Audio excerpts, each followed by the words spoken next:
Business leaders who want to avoid mediocrity should watch this video.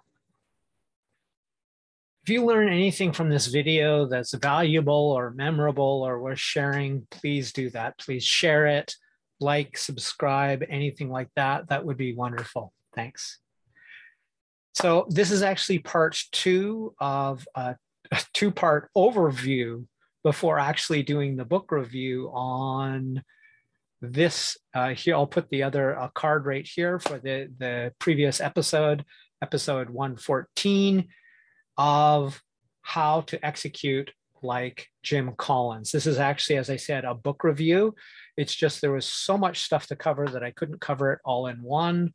So I actually broke it down to 2, and then I'm going to do some deep dive episodes thereafter. So this is the book review of Beyond Entrepreneurship 2.0, the update of the Jim Collins classic that I hadn't actually read, but it's specific. So tomorrow will be sort of a deeper dive into specific brilliant insights from this book. This is going to finish over today's. We'll finish up the overview, and I'll probably stop there regardless of time, unless it's 10 minutes or more, in which case it'll be a 3rd episode just for the overview. Okay, so the next part is innovation, and this is the closest to my heart. I am a lifelong inventor and product innovator, and longtime product innovator. So this is sort of really special to me. And I talked about this a bit yesterday, and that was talking about technology push versus market pull.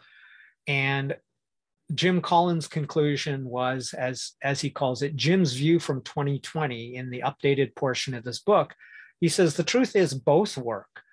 If anybody's ever heard of Post-it notes, essentially a chemist was confident that this basically bad glue that didn't really stick well to anything, but stayed soft and sticky, would be useful for something. And in fact, he talks about how it took possibly years for this 3M chemist to find a home for this product. And Post-it notes are brilliant.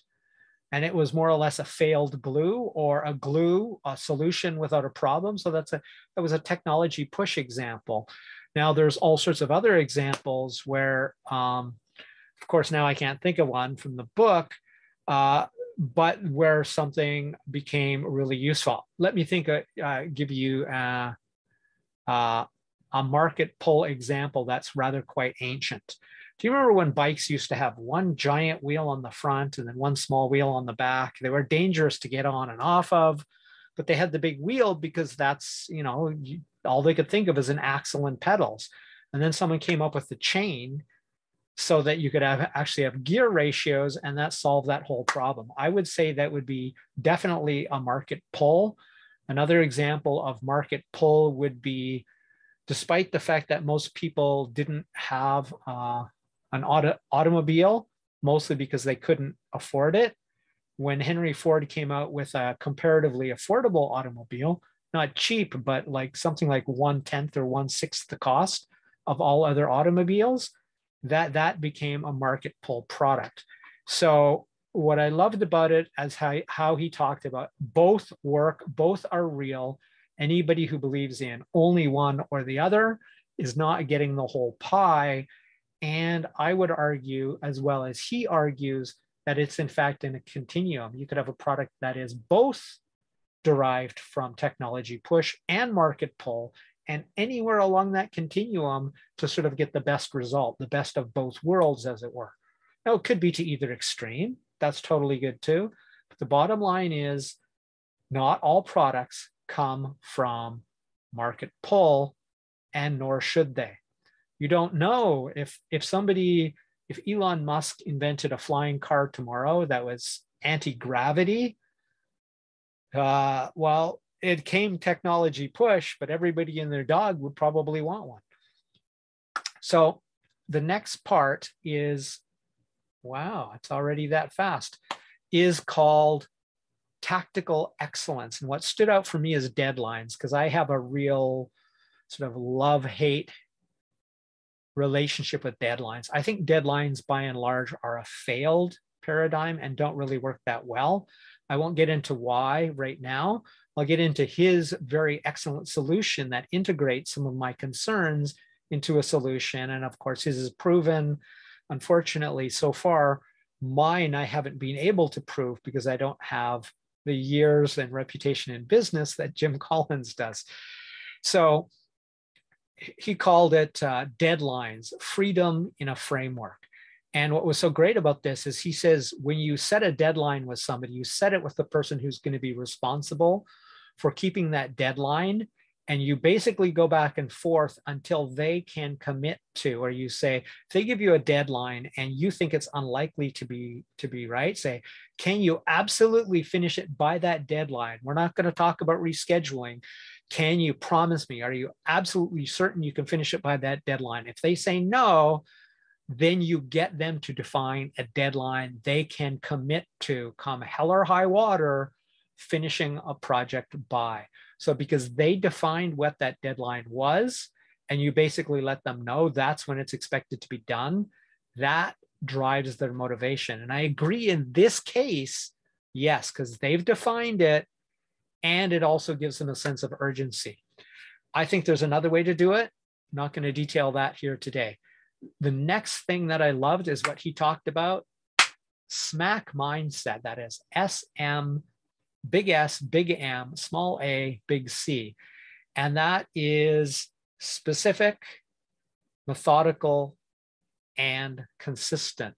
Now, we talked about this as sort of an overall philosophy or mindset, where checklists, for example, pilots have checklists.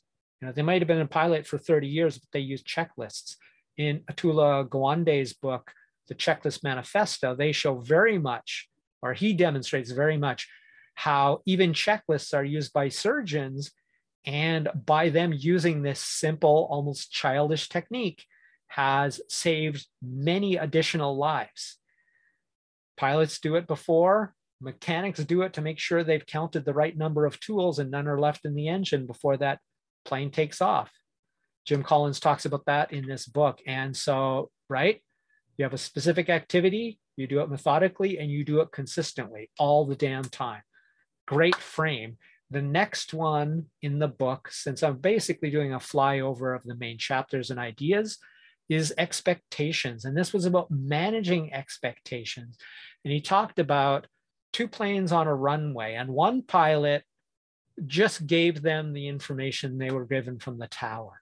The second pilot says, well, they've told us it's going to be half an hour, but my experience is in weather like this, let's assume it's going to take over an hour. And it took like 40 minutes or whatever. You can guess which set of passengers was happy. So it was just about strategies or the frame of managing expectations. Now that could be reports for you as a business leader.